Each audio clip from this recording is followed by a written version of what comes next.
Hello friends. Today's video I'm going to be doing in a dark car, and it's raining, and it's raining again. So anyway, I just had this thought, and I wanted to do it and post this video quickly. But life is a tragedy no matter what spectrum you are on. I know someone who's quite a bit older than me, and she was telling me today that her mom lived to 99 years of age. And my friend is younger than that, of course, but, she's not happy with life, and she's really, just really at the end of her rope and disgusted. She's not sick, not mentally ill. And as most people can attest to, being dissatisfied with life has nothing to do with mental illness.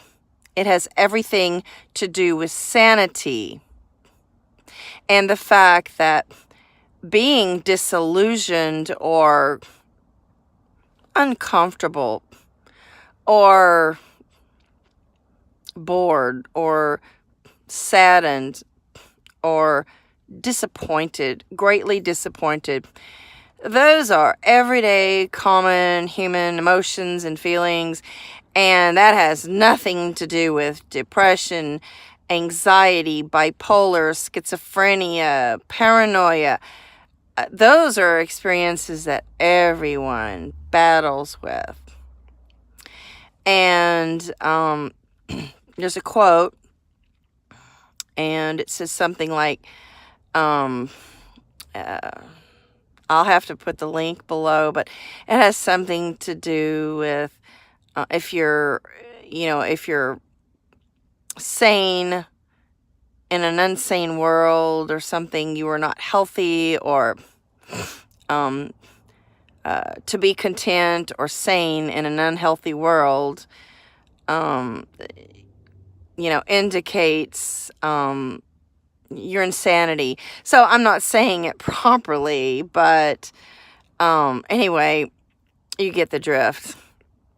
But life is a tragedy at both ends of the spectrum, and the two spectrums are that one is content and happy with life and wants to live on and forever and as long as they can possibly live. Now, the other end of the spectrum is that they don't want to go on. They don't look forward to the future. They know that it's grim. They see reality as it is, and they only see decline with aging, loss of family members, catastrophes, traumas. None of the people in the Thousand Oaks, California fire, the camp fire, knew that they were going to lose their homes or their whole entire city. So we have two spectrums of individuals, and my friend lies at one end of the spectrum. She is tired of living. She's around 70-ish, and she sees the faults and the failures of life and the shortcomings. And I also have another friend, he's around 60, and he had older parents, in fact, into their 90s, and he wants to live a long time. In fact, he probably won't live because of certain conditions. I mean, he'll probably live into 70s or maybe 80, but he wants to live as long as possible.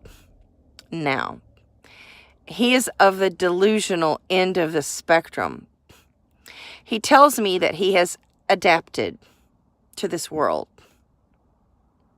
So he has adapted, and, takes every day as it comes, does his chores, does his work, just goes on and on. He plugs on and on. And sure, he has disappointments, and I would say he has enough disappointments that I would be not wanting to live a long life. Yeah, so I kind of interpret his lack of emotional content within his brain as a little bit delusional and a little bit insane, if not a lot insane, because the worst is yet to come. The worst is yet to come for everybody and anybody, and by then it's too late to do anything about your life. You may be friendless. You may be familyless. You may have no partner, have no intellect. You may have no stability. You may have no money. You may have no intelligence or stamina or no motivation. You may have no energy. You may have no wherewithal or no bodily function. Yeah, but my other friend here, he's delusional, and he just, I've asked him about certain scenarios, like, what if you become blind or paraplegic, or you had a stroke and you could not use your faculties, and you are a vegetable, or what if you were greatly dependent on somebody, or what if you were in great pain? And he said he would like to take care of himself permanently before those things take place. And that's well-wishing. That's another delusion, because you don't have that opportunity. You don't know when your demise is going to happen. You don't know when you're going to have an instantaneous car wreck and be blinded, or have catastrophic burn injuries, or you hit a telephone pole and you lose brain function, or you lose a limb, multiple limbs. You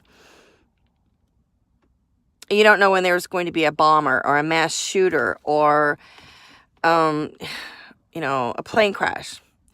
So he is on the delusional end of the spectrum. But for both of these victims, and everybody is a victim of existence and life, but for both ends of the spectrum, life is a tragedy, and it can't be prevented once you are born, because whether you wish to die young, you may not get that wish, and whether you wish to live on and on, you're certainly not going to get that wish.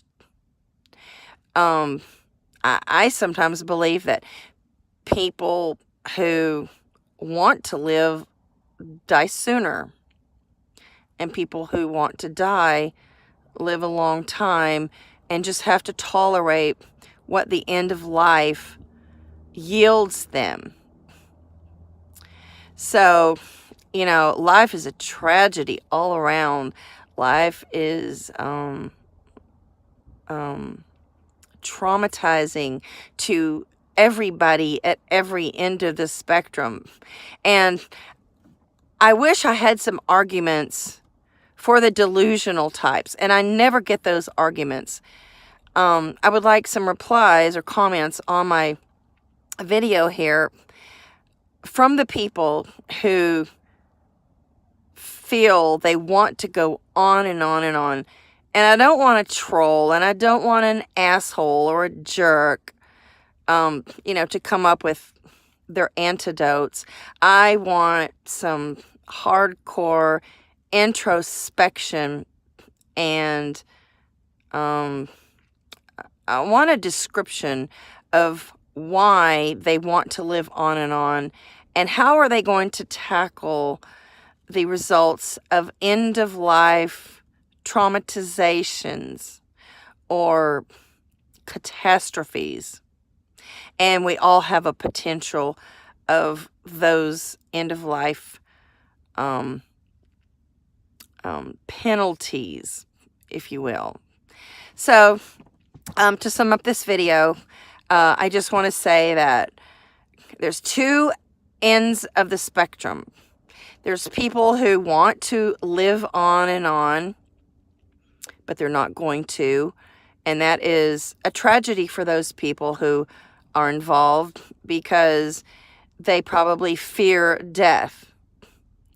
And they probably fear it greatly. And the other end of the spectrum of people who have just had it.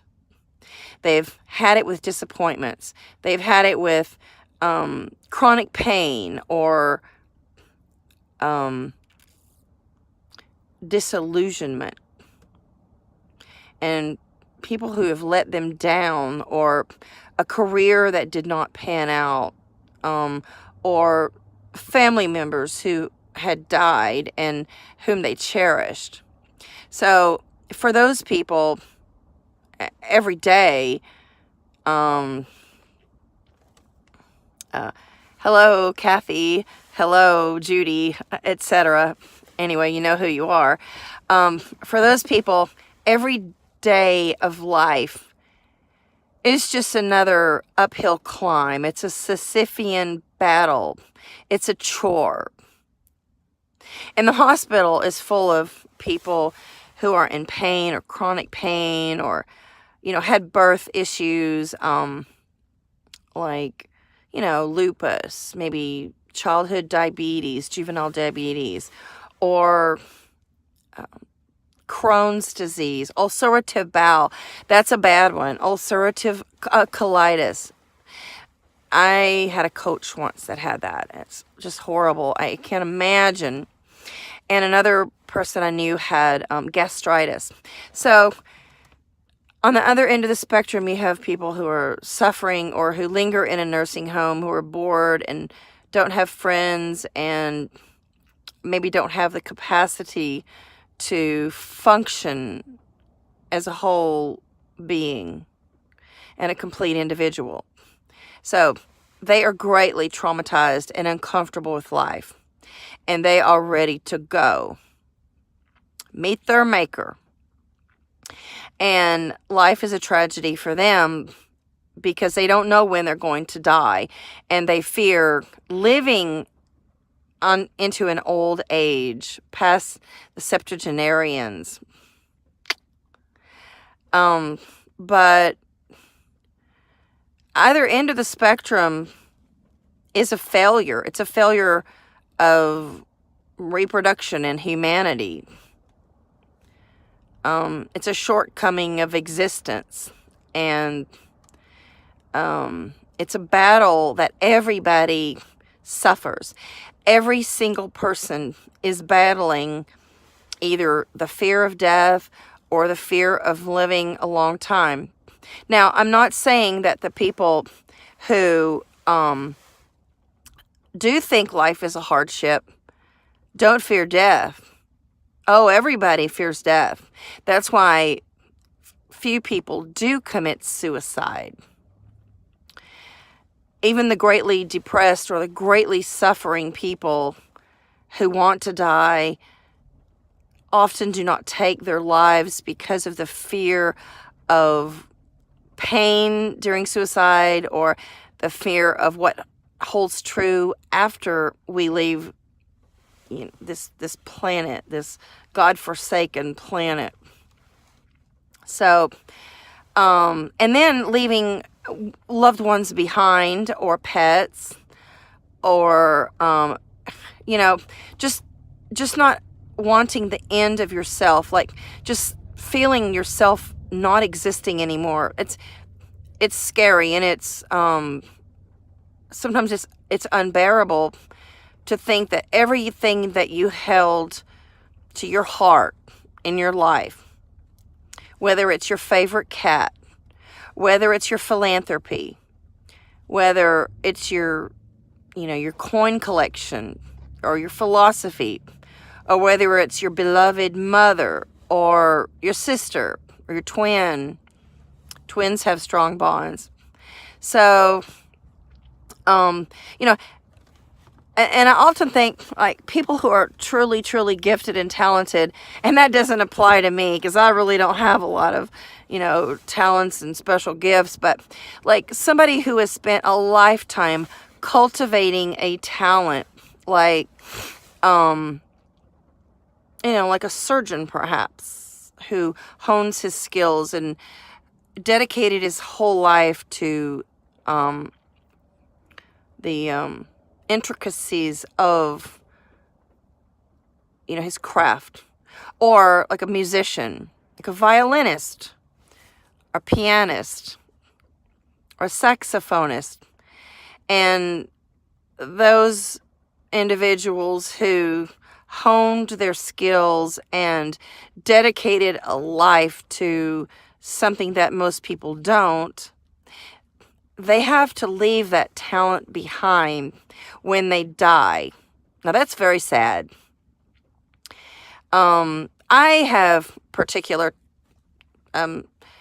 skills and desires and involvements, which, hold on here, which I will be disheartened to lose at the end of my life, because there is no replacement for me. Like there's no replacement for anybody.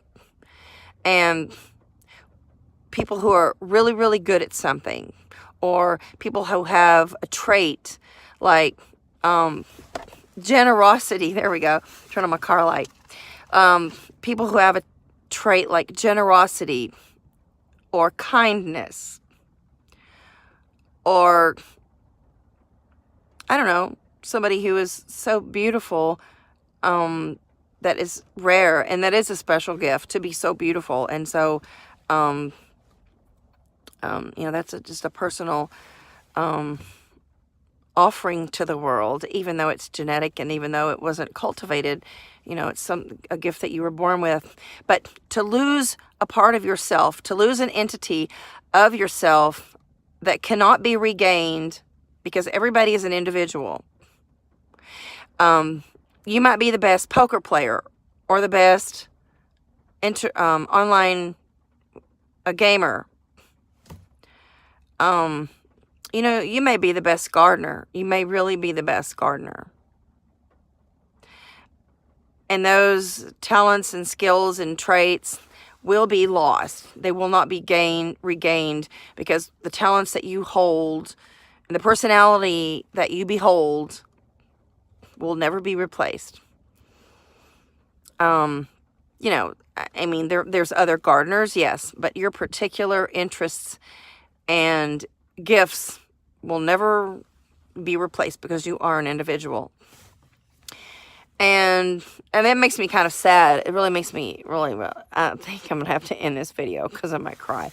But to lose one's special gifts and to, lose what made you special in your life is such a tragedy, because you're destined to die. Your parents conceived you, and you were born knowing that you were going to die. And for that reason alone, everybody faces a tragedy. And for that reason alone, I do not know why progenitors reproduce. Because if they had to watch their child decline and die, as opposed to the reverse, I don't think anybody would be having children. I think having children is purely selfish. Purely. Astronomically selfish. Bitterly selfish. But I was haunted by death when I was young, and I did a video on this. I remember the day that I recalled the feeling at a funeral that I was taken to around age 5 or 6, or when my parents took me to a funeral, and it was really scary because that was when I knew that people's lives are terminated, come to an end. And then I think in my preteens and into my early adulthood, I could not fathom a product of mine, a byproduct of my eggs and my personality and my physical and mental makeup. I could not bear the thought of something I created coming to an end and to die. And for someone that I was responsible for having to die, and having to fear death, and having to fret existence, or be involved in, this sphere of traumatization through existence. So I'm really glad I did this video today, because I was just like, I was just going off and expounding on, different levels of a topic. But I really wish somewhere along the line that I attracted some natalists, or somebody who has eagerness to live to the very end and to live a long life, because I don't. I've seen enough. I mean, yeah, 5 or 6 years, hey, that's good enough for me. And I would rather have not been born in the first place. I would have been happier to have been miscarried, because in the end, we're all dead. And in the end, everything that we invest our lives in, whether it's our stamp collection or, taking care of homeless animals, regardless of what it is, you're spinning your wheels like a hamster. You're climbing uphill in a Sisyphean battle, busting your butt off to make money, or to make something of yourself, or, to create the best YouTube video. And in the end, the person with the most toys wins. Thank you for watching my video.